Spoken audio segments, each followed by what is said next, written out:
A flight attendant offers a man caviar on board a flight, which he declines, instead opting for champagne after a sardonic comment about kitchen-made food. His request for champagne unsettles the stewardess, as she gets it and another man stumbles into the room, inducing fear among the passengers. The champagne-requesting man alarmingly announces that one of them is awake. An older man attempts to pacify the situation, claiming to be a doctor, and surprisingly, stabs the stumbling man. The violent ordeal continues as Athena enters and kills the wounded man with her shoe. As some passengers express their surprise that the hunt hasn't started yet, Athena, wiping her shoe clean, retorts that war is no time for sentimentality. The older man drags the injured man to another part of the plane. The man cries out for help, but a blonde woman, seemingly dazed, fails to respond. The same woman later finds herself awake and gagged in the wild. She notices another woman across a river using a gag as an impromptu compass. The woman gives her a brief glance before disappearing. The gagged woman then follows a man approaching a mysterious box in an open field. As more people gather around the box, someone expresses suspicion about it being a trap.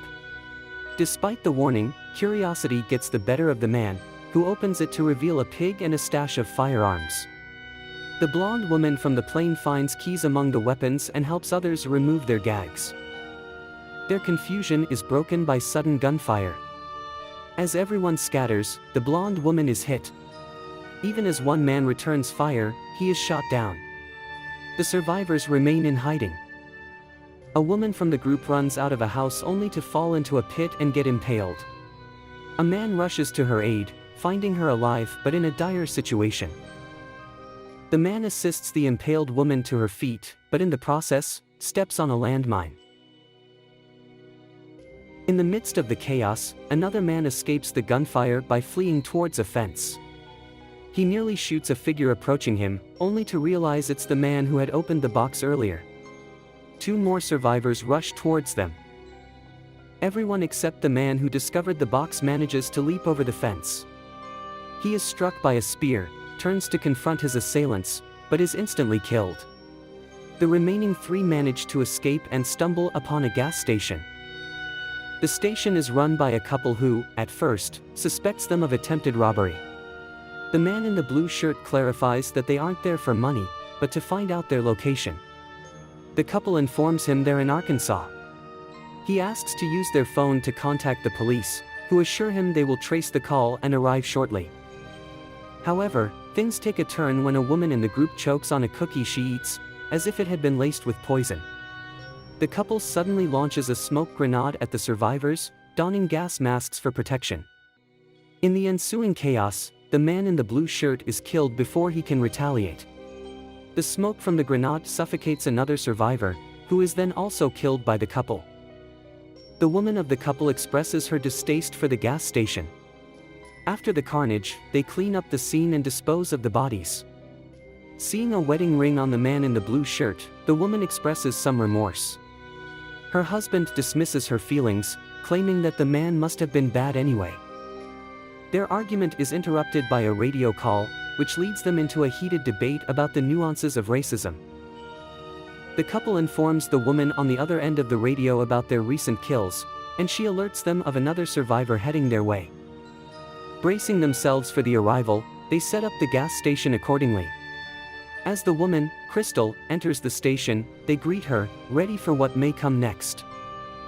Crystal requests a pack of cigarettes and is handed emergency money. She inquires about her location, and the woman of the couple responds while returning her change. However, Crystal senses something off and takes action.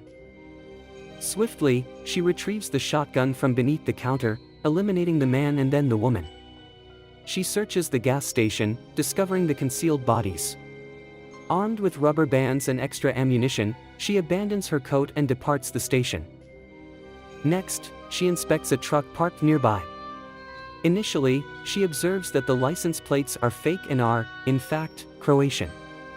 Her inspection reveals a wire attached to the door, leading to a trap. As she takes cover in the shrubs, she overhears a conversation through the stolen radio. The hunt for her is on as the couple from the gas station has gone unresponsive. The situation escalates when a drone sent to survey the station gets shot down by a man who proceeds to destroy it further. Crystal warns him about the rigged truck and explains that by taking down the drone, he essentially revealed their location at the gas station. She moves towards some train tracks she had spotted earlier, with the man following her. The man shares his theory on why they are being hunted. He believes they're victims of liberal elites who abduct people to hunt them in a manner. Crystal, however, is skeptical about his hypothesis. As the sound of an approaching train echoes, Crystal urges the man to run with her to catch it. Upon boarding, they discover a group of immigrants hiding within. The man, persistent with his theories, insists they're not genuine immigrants but actors involved in a contrived crisis, a notion met with Crystal's continued skepticism due to their lack of English. Their journey is interrupted when the train grinds to a halt and military police conduct a thorough search. Crystal, the man, and the immigrants all relinquish their weapons. During the search, one of the officers reveals to the man that they're both U.S. citizens and the so-called refugees are not authentic. When one of the immigrants starts speaking with an American accent, the man's suspicion is confirmed. The immigrant admits to being the sole actor, urging the man to calm down. However, the situation spirals out of control when the man retaliates by placing a grenade in the immigrant's pants, resulting in a deadly explosion. Crystal is then transported to a refugee camp in a truck. Upon arrival, an officer requests her documents. When she inquires about her location, the officers remain silent. Through a process of elimination, she correctly guesses she's in Croatia. She demands they contact the U.S. Embassy. To her surprise, Don, a fellow target of the hunt, is brought in. He incessantly rambles about similar theories as the deceased man while they share a meal in the camp kitchen. Their discussion is interrupted by the arrival of an official from the American Embassy, who escorts them through the woods. Don fills him in on their predicament, leaving the official taken aback. He promises to contemplate their situation, contact the State Department, and coordinate with the military to track down their pursuers. However, Crystal finds the official's behavior suspicious. Trusting her instincts, she incapacitates him and abandons the vehicle. Following her instinct, Crystal proceeds to end the official's life. She rummages through his jacket and discovers a firearm.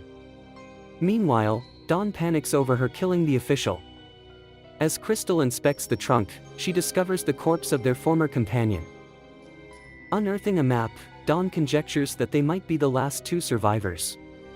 While Dawn suggests fleeing, Crystal proposes a different plan.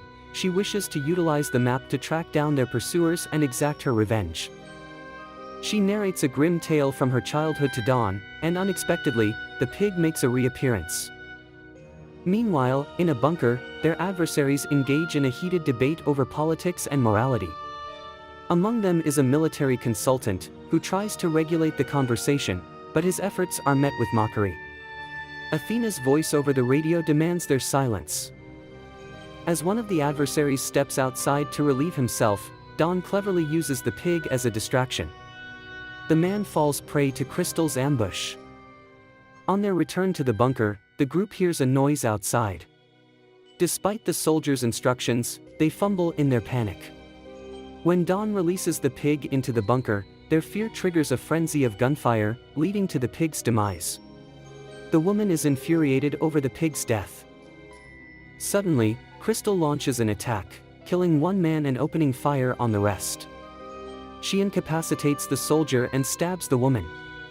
A struggle ensues with another man over a rifle, but he manages to snatch her bullets. Resourceful as ever, Crystal reloads and shoots him down. She proceeds to eliminate the remaining sniper. Just when she thinks she's dealt with everyone, the soldier re-emerges, initiating a physical confrontation. Crystal manages to seize a pipe from the ceiling, using it to subdue the soldier, but she chooses not to end his life. Crystal refers to the woman as a yokel, even though she's barely hanging on to life. Dawn enters just as Crystal is on the brink of shooting her.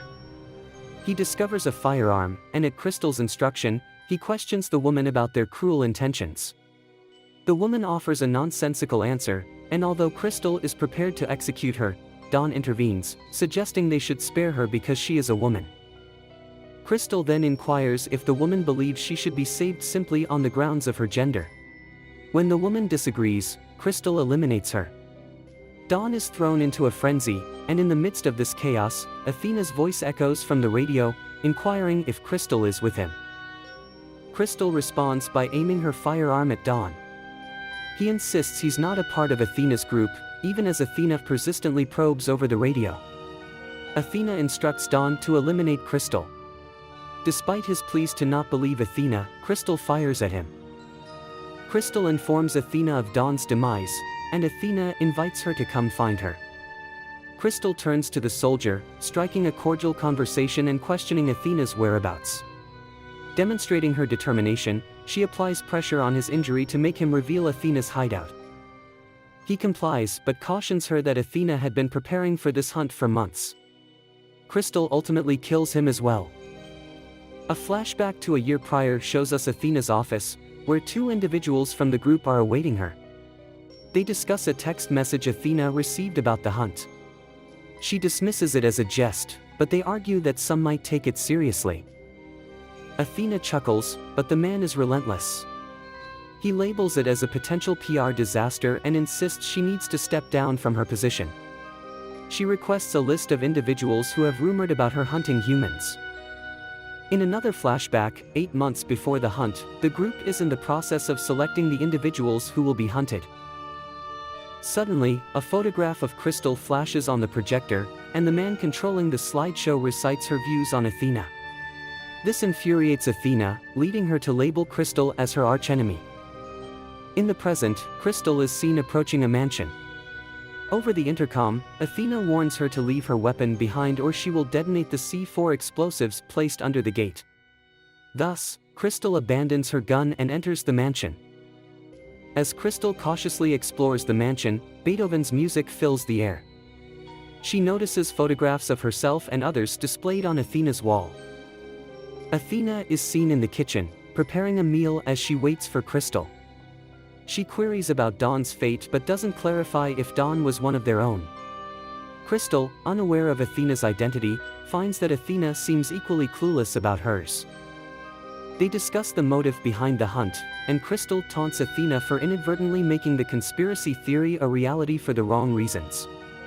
She also reveals Athena's error in identifying the right Crystal. The woman who had posted harmful theories about Athena online was another Crystal, sharing the same surname as hers. Once the misunderstanding is unveiled, Crystal grabs a knife and lunges at Athena. The fight that ensues is intense, with both women demonstrating equal strength and endurance. Crystal hurls everything within her reach, including a valuable bottle of champagne, at Athena. Crystal manages to knock Athena over the fireplace, but Athena quickly recovers, acquires a shotgun, and pursues Crystal upstairs.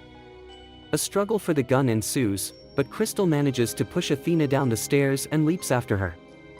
However, Athena retaliates by stabbing Crystal with a knife. Following a brief confrontation outdoors, they return inside where Athena impales Crystal with a vegetable peeler. However, when Athena attempts to kick Crystal, she retaliates by pulling Athena towards her and stabbing her with the other end of the peeler. Crystal survives, while Athena succumbs to her injuries.